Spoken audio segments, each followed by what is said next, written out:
پیش خدمت ہے کہانی مور شہزادی۔ کسی گاؤں میں ایک ماروی نام کی لڑکی رہتی تھی جو بہت خوبصورت تھی۔ اس کے ماں باپ اب اس دنیا میں نہیں تھے۔ وہ اپنی بوڑھی دادی کے ساتھ رہتی تھی۔ وہ دونوں مل کر بریڈ بناتی جو گاؤں والے ان سے خرید لیتے۔ اس طرح ان کا گزارا چلتا۔ ان کے گھر کے پاس ایک بہت خوبصورت جنگل تھا جہاں ماروی اکثر جایا کرتی۔ اسے اس جنگل میں وقت گزارنا بے حد پسند تھا۔ اس جنگل میں بہت سارے خوبصورت پرندے تھے جن سے ماروی نے دوستی کر رکھی تھی، اور وہاں بہت خوبصورت پھول اور کچھ جنگلی پھل بھی تھے۔ ماروی اپنی دادی کے لیے یہ پھول اور پھل توڑ کر لے جایا کرتی، اور اس کی دادی بھی جنگلی بیریز کا جیم بنا کر شہر کے بازار میں بیچتی۔ ایک دن ماروی نے اپنی دادی کے ساتھ بہت سی جنگلی بیریز توڑیں، اور اس کی دادی نے گھر پہنچتے ہی ان کا جیم تیار کر لیا جسے وہ کل بازار میں بیچنے والی تھی۔ اگلے دن دادی صبح ہی جیم بیچنے کے لیے شہر چلی گئیں۔ ماروی جنگل میں آ گئی۔ وہ چلتے چلتے بہت دور نکل گئی۔ ماروی کو وہاں بہت مزیدار رسیلے جنگلی پھل نظر آئے۔ وہ انہیں توڑ رہی تھی اور اسے نہیں پتا تھا کہ درخت پر بیٹھی ایک جادوگرنی اسے دیکھ رہی ہے۔ جادوگرنی خوبصورت لڑکیوں اور لڑکوں کو مور اور دوسرے مختلف جانوروں میں تبدیل کر کے جنگل میں ہی چھوڑ دیا کرتی تھی۔ اس جادوگرنی نے اپنے جادو کے زور سے ماروی کو مور بنا دیا۔ ماروی بہت اداس ہو گئی۔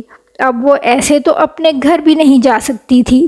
شام کو جب اس کی دادی واپس آئی تو اسے گھر میں نہ دیکھ کر بہت پریشان ہوئی اور اسے ڈھونڈتے ہوئے جنگل میں آ گئی، مگر وہاں بھی ماروی کو نہ پا کر وہ بہت پریشان ہو گئی اور ایک درخت کے نیچے بیٹھ گئی۔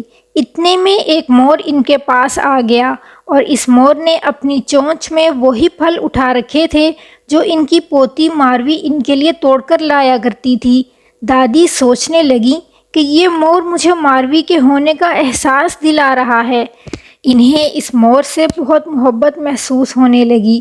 آخر وہ مایوس ہو کر واپس اپنے گھر لوٹ گئیں، اور اب وہ اس مور سے ملنے کے لیے روزانہ ہی جنگل میں آنے لگیں۔ پھر ایک دن ایک شہزادہ جنگل میں شکار کھیلنے آیا۔ اس نے اتنا خوبصورت مور دیکھا تو اسے پکڑ کر اپنے ساتھ اپنے محل لے گیا۔ شہزادے کو یہ رنگین پروں والا مور بہت زیادہ پسند تھا اور وہ اس کا بہت خیال رکھتا تھا۔ ایک دن وہ مور کو دیکھ رہا تھا کہ اس نے مور کی آنکھوں کو غور سے دیکھا تو اس میں اسے شہزادی کا عکس نظر آیا۔ وہ بہت حیران ہوا۔ اس نے شاہی جادوگر کو بلایا۔ جادوگر نے اپنے جادو کے زور سے پتہ لگایا کہ یہ مور اصل میں ایک خوبصورت لڑکی ہے، اور اسی لڑکی کا عکس اس مور کی آنکھوں میں نظر آتا ہے جسے جادو کے زور سے مور بنا دیا گیا ہے۔ جادوگر نے شہزادے کو بتایا کہ گھنے جنگل میں ایک تالاب ہے۔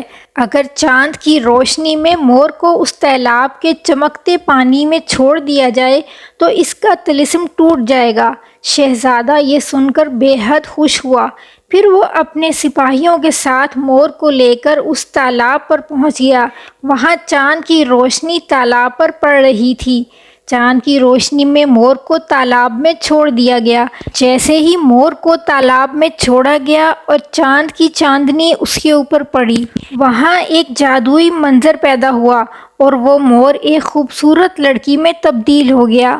شہزادہ اتنی خوبصورت لڑکی کو دیکھ کر بہت خوش ہوا اور اسے اپنے ساتھ محل میں لے گیا۔ پھر ماروی نے شہزادے کو اپنی دادی کے بارے میں بتایا جو تنہا اس جھونپڑی میں رہ رہی تھی۔